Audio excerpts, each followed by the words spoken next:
Hello everyone, welcome back to the channel. In the last video, we talked about how Spark handles partitions, right? And how we can categorize these partitions into two different categories. So one we talked about in-memory partitions and one is physical partitions, right? Physical partitions comes into the picture when we try to write the data on a storage location or some particular space, right? While in-memory partition means the partitions which are created by Spark itself inside the memory. Okay. Now we will take a step further, right? And we will see how, let's suppose the Spark created few partitions, right? But later on, if you wanted to change those number of partitions, right, based on our requirement, how to do that, how to handle that, okay? So to change in the number of partitions,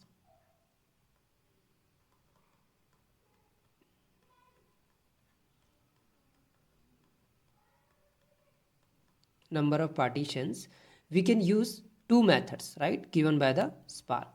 The first one is your repartition,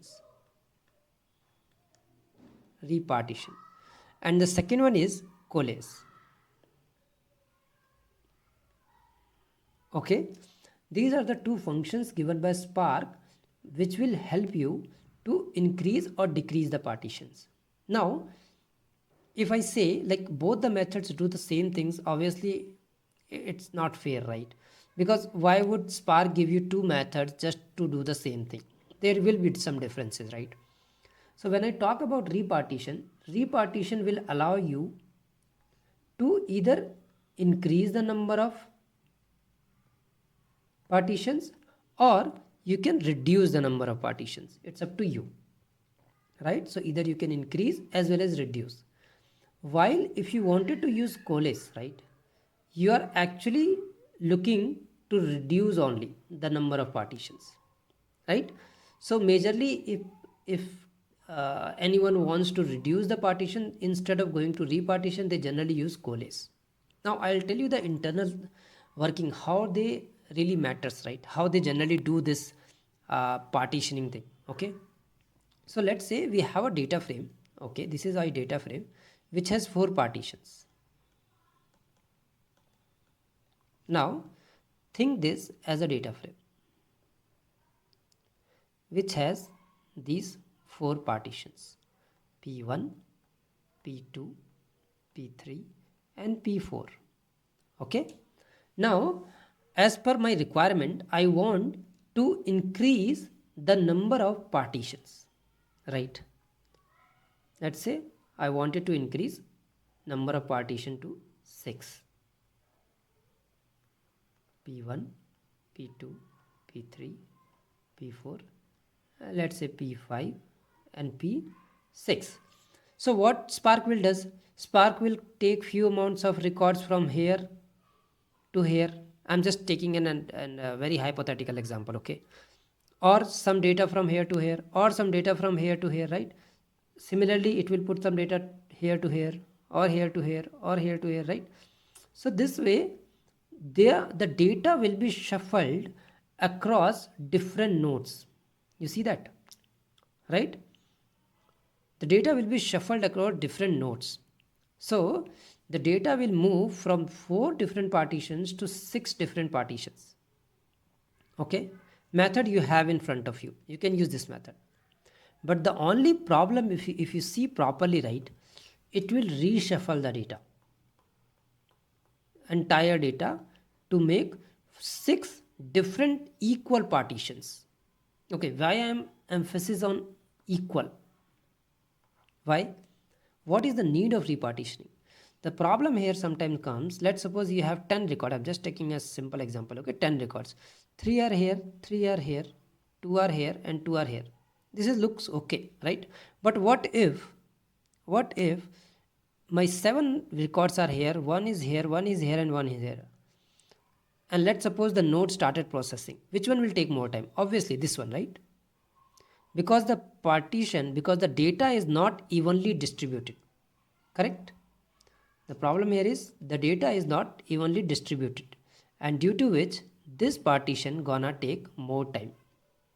Okay, now To overcome this partition, right, or to overcome this problem, right, what we generally use? We generally use these two methods, either repartitioning or coalesce.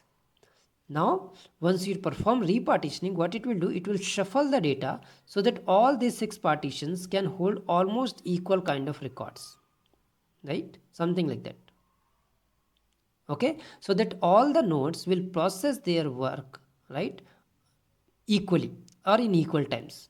No one should take more time to complete the job.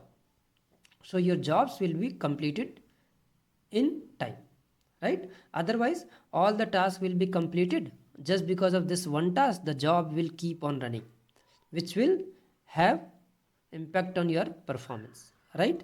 So to remove this issue, right, basically we generally use repartitioning and coalesce. So I think concept wise it is clear, right? So I don't want to waste much time, right? I'll quickly switch over the screen to the Databricks. Okay, and I'll talk about here. So we created one notebook for in-memory and physical partitions. Okay, I'll use the same notebook, or what I will do, I'll basically duplicate this notebook. Okay, 1 minute, clone it, and I'll say here repartitions and coalesce. Okay,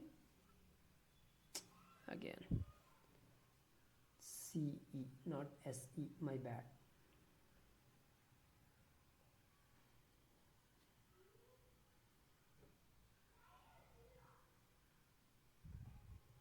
Okay, so now I will use the same notebook. Okay, I'll show you. The cluster started.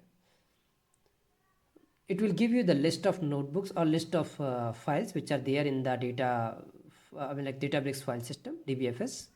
Then I'll read one of the files. Okay, the data frame. And once the data frame is ready, the third column is to change the column names. We just really don't need it because it will be required just for writing the data. Once the data frame is created, right, if you see here, we have these many columns. If I check the default partitions created by the Spark, right, in memory partitions, which we generally talk, 8, right? And my question here is again, on what basis it creates the partition 8? And I explained you in my previous videos. So please have a look if you don't know. Okay. Now, as per my requirement, I don't want 8 partitions, but I want 20 partitions. How to handle it, right?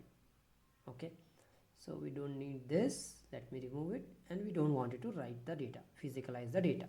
So after checking the logical partition, I wanted to repartition my data frame to 20 partitions.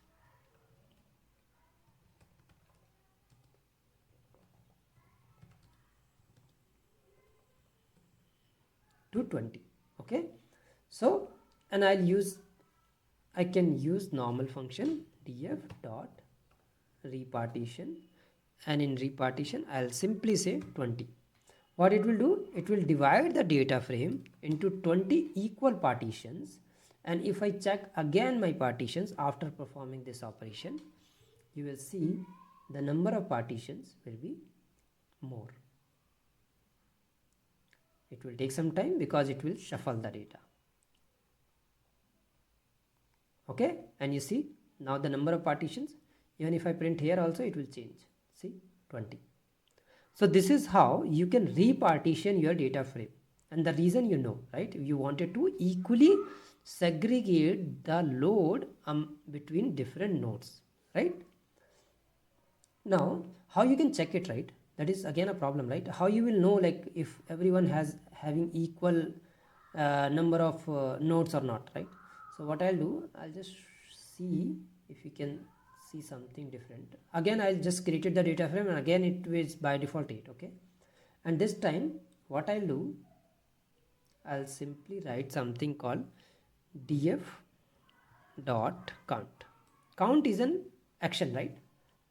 So Spark will actually execute the code now. Once it will actually execute the code, you will see these kind of things, right?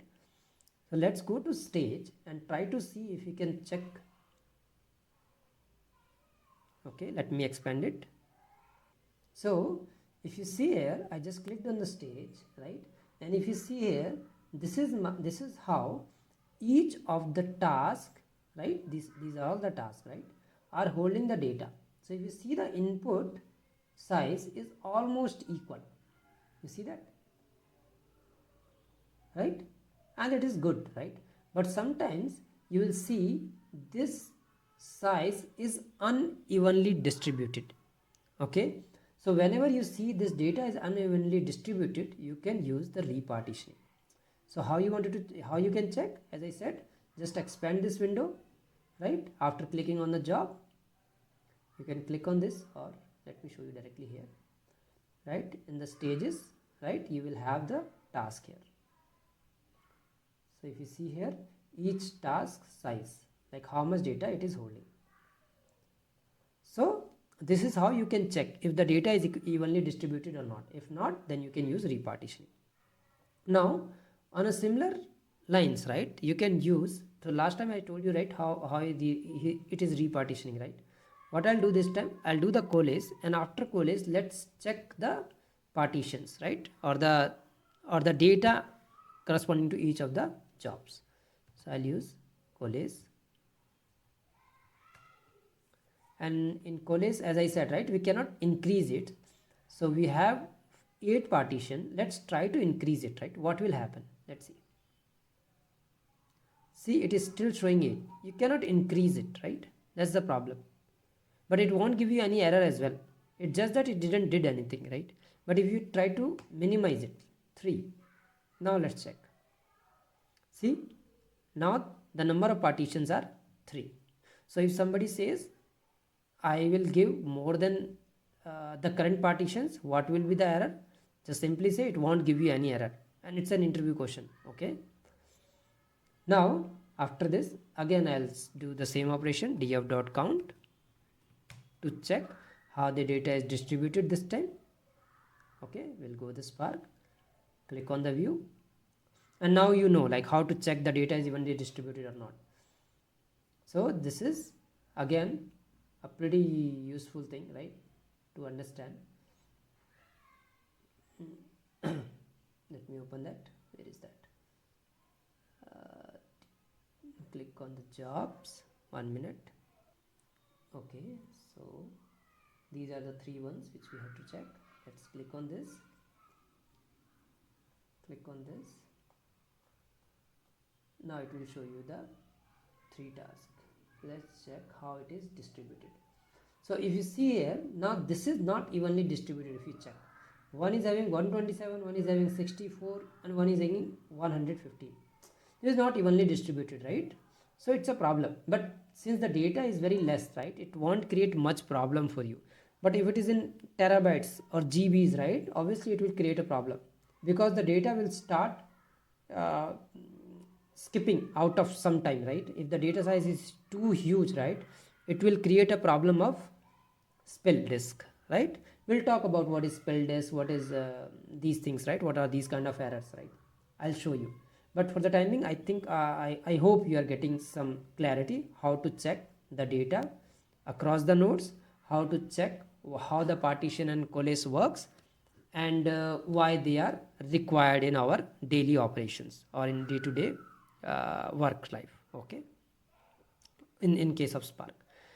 I hope this video will be helpful for you guys. Thanks for watching this video. Bye.